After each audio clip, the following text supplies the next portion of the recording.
Doctor Baba Saheb Ambedkar ಜಿಗೆ ದೇಶದ್ರೋಹಿ ಕಿಶೋರ್ ರಾಕೇಶ್ಗೆ ಹೇಳಿ ಧಿಕ್ಕಾರ. ದೇಶದ್ರೋಹಿ ಕಿಶೋರ್ ರಾಕೇಶ್ಗೆ ಹೇಳಿ ಧಿಕ್ಕಾರ. ಅವನ ಅಟ್ಟಹಾಸಕ್ಕೆ ಹೇಳಿ ಧಿಕ್ಕಾರ. ಮುಖ್ಯ ನ್ಯಾಯಮೂರ್ತಿಗಳ ಮೇಲೆ ಶಿವ ಎಸೆದಂತ ಕಿಶೋರ್ ರಾಕೇಶ್ಗೆ ಹೇಳಿ ಧಿಕ್ಕಾರ. ಬೇಕೇ ಬೇಕು, ಬೇಕೇ ಬೇಕು. ಬಂಧುಗಳೇ, ಏನಿವತ್ತಿನ ದಿವಸ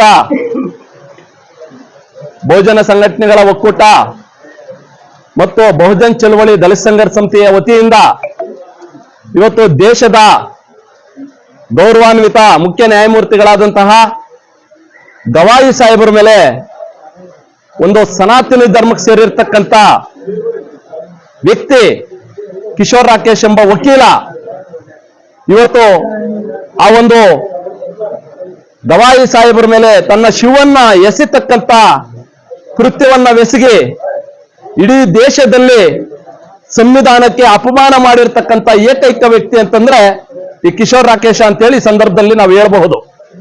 ಆದ್ರೆ ಅದೇ ಸಂವಿಧಾನವನ್ನ ಓದಿ, ಅದೇ ಸಂವಿಧಾನದಿಂದ ವಕೀಲನಾಗಿ, ಅದೇ ಸಂವಿಧಾನದಿಂದ ತನ್ನ ವೃತ್ತಿಯನ್ನ ಪ್ರಾರಂಭಿಸತಕ್ಕಂಥ ಆ ವ್ಯಕ್ತಿ ಇವತ್ತು ಯಾವುದೋ ಗಮನದಲ್ಲಿ ಏನನ್ನೋ ಕಸವನ್ನ ತುಂಬಿಕೊಂಡು ಅಲ್ಲಿ ನ್ಯಾಯವಾದಿಗಳ ಮೇಲೆ, ನ್ಯಾಯಮೂರ್ತಿಗಳ ಮೇಲೆ ಈ ರೀತಿ ಕೃತ್ಯವನ್ನ ಎಸಗತಕ್ಕಂತ ಒಂದು ಏಯ ಕೃತ್ಯವನ್ನ ಇವತ್ತು ನಾವು ಈ ಮುಳಬಾಗಿಲು ತಾಲೂಕಿನಿಂದ ಖಂಡಿಸ್ತಾ ಇದ್ದೀವಿ.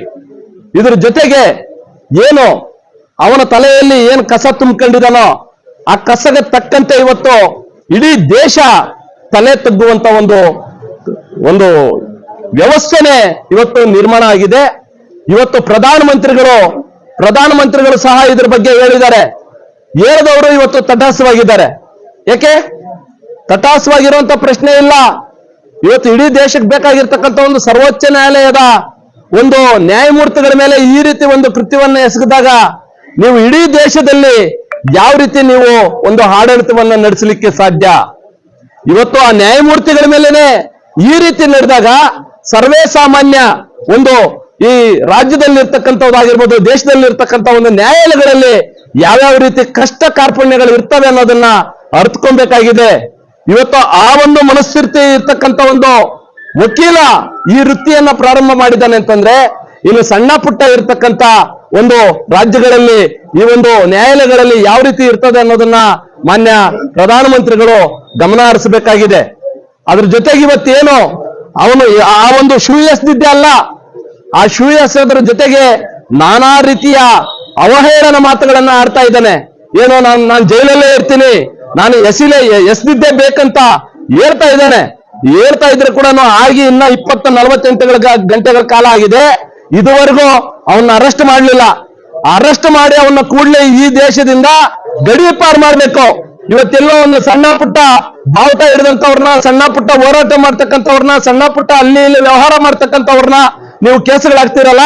ಇಂಥ ಒಂದು ಗೌರವಾನ್ವಿತ ನ್ಯಾಯಮೂರ್ತಿಗಳ ಮೇಲೆ ಇವತ್ತು ಆ ಶೂ ಎಸ್ತಕ್ಕಂಥ ಒಂದು ವ್ಯಕ್ತಿನ ಇನ್ನೂ ನೀವು ಬಿಟ್ಕೊಂಡಿದ್ದೀರಿ ಅಂತಂದ್ರೆ ನಿಮ್ಗೆ ಯಾವ ರೀತಿ ನಿದ್ದೆ ಬರ್ತಾ ಇದೆ ಅಂತೇಳಿ ನಾವು ಪ್ರಶ್ನೆ ಮಾಡ್ಬೇಕಾಗ್ತದೆ. ಇವತ್ತು ನಾವ್ ಹೇಳ್ತಾ ಇದ್ದೀವಿ, ನೀವೇನಾದ್ರೂ 48 ಗಂಟೆಗಳ ಕಾಲ ಒಳಗಡೆ ಅವನು ಬಂಧಿಸಿ ಗಡಿ ಪಾರ್ಗೆ ಆದೇಶ ಮಾಡಲಿಲ್ಲ ಅಂತಂದ್ರೆ ಮುಳಬಾಗಿಲು ತಾಲೂಕೆ ಮೊದಲ ಬಾರಿಗೆ ಬಂದ್ಗೆ ಕರೆ ಕೊಡ್ತೇವೆ. ಎಲ್ಲಾ ಚಳವಳಿಯ ಸಂಘಟನೆಗಳನ್ನ ಕರೆದು ಮಾತಾಡಿ ಇಲ್ಲಿಂದನೇ ಪ್ರಾರಂಭ ಆಗ್ತದೆ. ಆ ವ್ಯಕ್ತಿಯ ಮೇಲೆ ನೀವು ಕಾನೂನು ರೀತಿ ಕ್ರಮ ಜರುಗಿಸಿ ಗಡಿ ಪಾರ್ ಮಾಡಲಿಲ್ಲ ಅಂತಂದ್ರೆ ಇಡೀ ದಲಿತ ಸಮುದಾಯ ಎಚ್ಚೆತ್ಕೊಳ್ತದೆ. ಇಡೀ ದಲಿತ ಸಮುದಾಯ ನಿಮಗೆ ಪ್ರಶ್ನೆ ಮಾಡ್ತದೆ. ಇಡೀ ದಲಿತ ಸಮುದಾಯ ನಿಮಗೆ ಉತ್ತರ ಕೊಡುವಂತ ಸಂದರ್ಭಗಳು ಕೂಡ ಎದುರಾಗ್ತಾ ಇದ್ದಾವೆ. ಅರ್ಥ ಮಾಡ್ಕೊಂಡು ಕೂಡಲೇ ಆತನನ್ನು ಬಂಧಿಸಿ ಈ ದೇಶದಿಂದ ಗಡಿ ಪಾರ್ ಮಾಡಬೇಕು.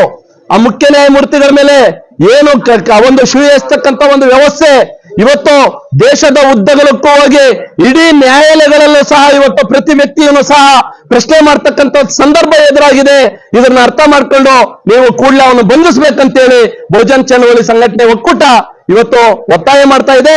ಒತ್ತಾಯ ಮಾಡೋದ್ರ ಜೊತೆಗೆ ಈ ಮನವಿ ಏನ್ ಕಳಿಸ್ಕೊಡ್ತಾ ಇದ್ದೀವಿ ರಾಜ್ಯಪಾಲರಿಗೆ, ಕೂಡಲೇ ಇದು ರಾಷ್ಟ್ರಪತಿಗಳಿಗೆ ಹೋಗ್ತಾ ಇದೆ. ಇದು ಪ್ರತಿ ತಾಲೂಕು, ಪ್ರತಿ ಜಿಲ್ಲೆಯಲ್ಲಿ, ಇಡೀ ದೇಶದಲ್ಲಿ ಇದು ದಂಗೆ ಹೇಳ್ತದೆ.